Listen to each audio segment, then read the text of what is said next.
first thing that we can do to support children's self-regulation skills is to develop our own self-regulatory abilities. So if you get upset easily, you might begin to develop strategies to deal with the disappointments and frustrations of child rearing. And I can tell you, if your experience is anything like mine, there are going to be a lot of them. Young babies and toddlers can be really challenging to deal with because they depend on you for so many of their needs. It can be hard to have to be there for our babies so much if we've got other things that we'd like to be doing. But it's actually critical for us to be there because our baby and toddlers' positive development depends on our ability to help regulate them in the early months and years. They actually develop their skills from us. So some of the things you might do are you might try taking breaths in through your nose and out through your mouth. Maybe take another deep breath in through your nose, hold it for a moment, and then out through your mouth. You might also count to 10 before you respond. And you might just imagine yourself taking care of some really important thing as you're holding your little one. The reality is you are. Nothing's more important than your kids. And you might just close your eyes and savor this time together, because the reality is that it passes entirely too quickly. I realize that that is a grandmother's point of view, and that for parents who are in it in the moment, that's a lot easier said than done. And I can tell you, I was there myself when my child was young, and I was not always savoring those moments.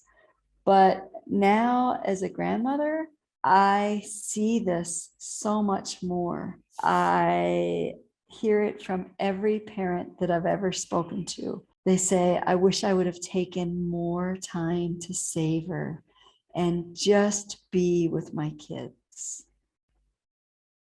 Another thing you can do to help support your baby or toddler's self-regulation is to create or maintain consistent routines for your baby or toddler, and especially with their sleeping and eating routines, but also playtime and snuggle time. For example, you might take a bath, read a book, sing a song, give a small massage, and then put your toddler to bed. And do that in a consistent manner every night, with one thing coming after the other. And that just helps babies and toddlers create predictability about what's going to be happening. You can also talk about the different emotions you think your baby or toddler's feeling. Giving them words for what they're experiencing can help them, when they have language, to actually use those words. And it also helps them to understand what's happening. Comfort your baby or toddler when they're upset. This can help them feel like their feelings are important, like you will keep them safe, and that they are loved. Sometimes babies and toddlers have to wait before they're able to be picked up, or before they can have something that they want to do. That's just real life, right? Sometimes you're cooking dinner when your baby starts crying. And you might help them deal with that delay by talking nicely to them or singing them a song. Your voice can comfort them as they're waiting. And for a toddler, you might talk about how hard it is to wait when they want to do something right now, and ask about why they're excited to do what they're excited to do, or what they're about to do. And you might also give them another activity to do as they're waiting for the activity that they're so excited about. You can also pay attention to your baby's signs of engagement. And some of those are having open, bright eyes, an alert face, smiling, turning or reaching towards you or whatever they want to become involved with, calm breathing, looking, the baby looking relaxed, and, babies with smooth movements. When your baby's engaged in what they're doing, that's a great time to actually interact with them.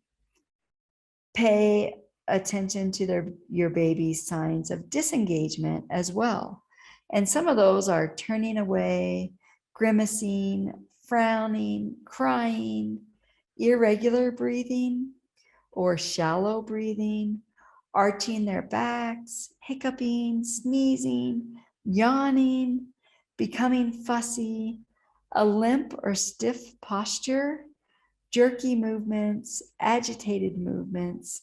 Their skin might become blotchy or change colors, or their fingers might be splayed like a basketball player gripping a basketball as they dribble. Now, hiccuping, sneezing, and yawning don't always mean that babies are overstimulated. It also could just be that they're hiccuping, sneezing, and yawning. So pay attention to whether or not there are also other signs of potential disengagement.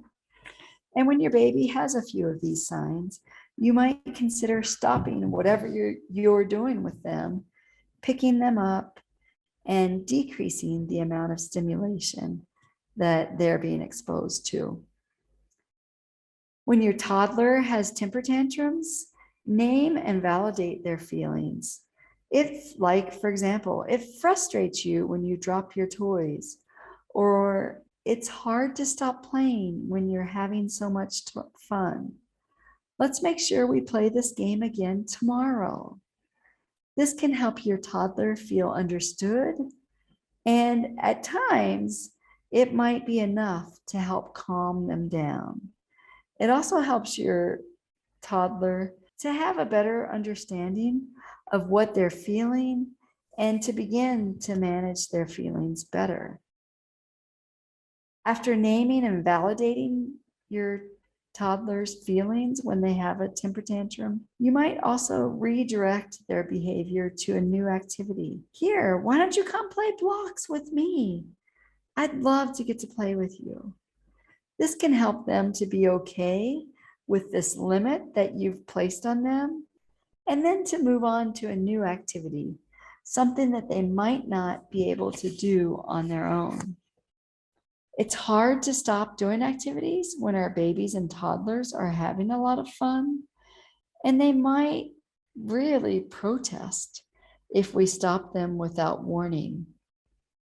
It can be helpful to either set a timer or to tell our toddlers that we'll be changing activities after 5 more turns or like in 4 minutes, and then keep the countdown going so that they have time to prepare for the end of their involvement in that activity before they start a new activity. We should also pay attention to how much stimulation and activity seems to be appropriate for our young kids. And when we think they're getting close to having had enough, we might transition to quieter activities after giving them time to prepare for that change in activities. So to give them the warning, let's do this 5 more times, or we're going to do this for 4 more minutes, and then we'll move on to this new activity. And whenever possible, give your baby or toddler choices about what to eat, what to play with, what to wear, what to do next. Of course, for a baby, you're not going to give them a lot of choices about what to eat because they may not be able to eat a lot of different things. But as they get older, you'll be able to give them more and more choices. And make sure that you're giving healthy food choices and that the other choices are things that you want your toddler or baby to be engaged in. This helps your toddler and your young child to feel in control and competent in making their own decisions.